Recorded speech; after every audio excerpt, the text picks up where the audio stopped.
Hey everybody, welcome back to another Just the Tip. Today we're going to be talking about intercoolers. We're going to tell you the difference between an air to water or liquid to air intercooler versus an air to air. We're going to primarily focus on the air to water intercooler and all the components that it comes with.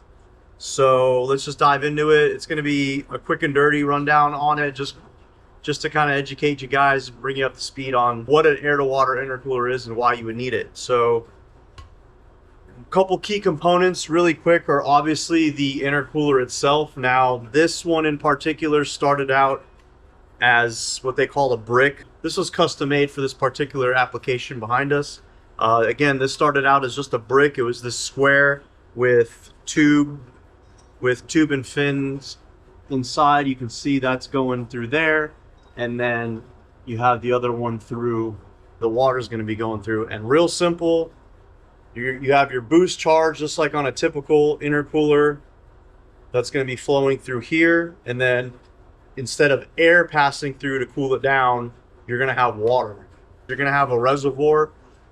This is just a standard reservoir that we're going to be using. You're going to have your intercooler, and you're going to have a heat exchanger. One thing that we don't have is the water pump, so there's a couple different options. We'll pull them up on the screen right now. So this one is a pretty standard setup. It's a Bosch pump. You'll find that a lot in OEM applications like Shelby's, Cobras, Cadillacs, Corvettes. A lot of OEM stuff. It's a real simple, smaller hose, 3/4 or 1-inch hose. The next is probably what we're going to be using on this car, which is a little bit more high performance pump. They've come a long way. They work really well. Just got bigger fittings. It just does a better job for more higher horsepower applications. Why you want an air to water intercooler? You'll typically see that in high horsepower drag racing applications because it does a really good job. It's super efficient in getting your air temps down, getting them cold, ice cold some may say, because on like race cars you add what's called an ice tank. So you'd have a reservoir, but it'd be a big reservoir typically in the back, sometimes in the seat or in the passenger or in the cabin or whatever.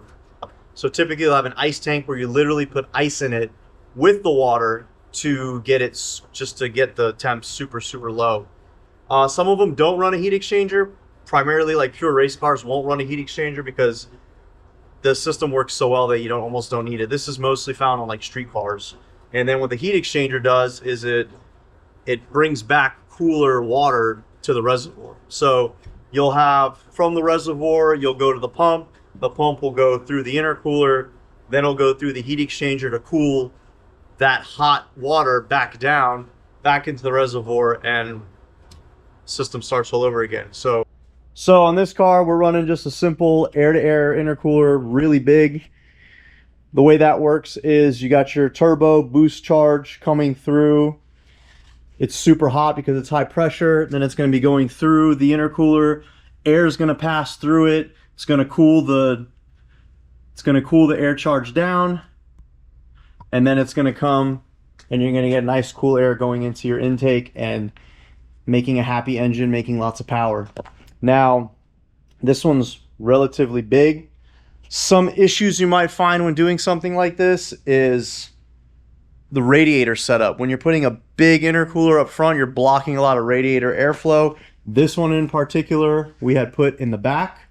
So it's got a rear mount radiator setup. Just show you really quick. Just give you a little teaser here. Rear mount radiator. So we're able to put a nice big intercooler up front to give it plenty of flow. So there's so many things to consider when doing something like this. Street car, race car, cooling system, etc. So on this application in particular, big motor 2J in a little Miata, big turbo, big motor. It's going to be making a lot of power, over 1,000. So not a lot of room to be fitting a lot of stuff. Obviously went with a little bit smaller cooling system. That's going to work really well because it's a dual pass with some big fans. But tricky to fit a big intercooler in front of these things with having proper cooling for the cooling system as well. So decided to go with an air to water setup. A little bit more complex with components because you have more parts, but they're smaller, so you can put them in different places. So the intercooler ended up going right here, the reservoir's there, the heat exchanger can still go up front and allow for the radiator to have adequate flow. And the pump can also be mounted in different places. When you're doing it air to air, you have this giant real estate that you got to shove right in the front and hinder some airflow. So we run them on some of our Duramax conversions. They just work really well. You'll pretty much find them primarily on OEM supercharger applications just because of packaging and the way the supercharger is designed. You got your blower on top, intercooler sits in the middle, you know, everything's plumbed. Again, real estate, it's plumbed in a bunch of different areas. All right, well, I think that about wraps it up. If you guys have any questions, feel free to reach out. And thanks for watching, and we'll see you on the next one.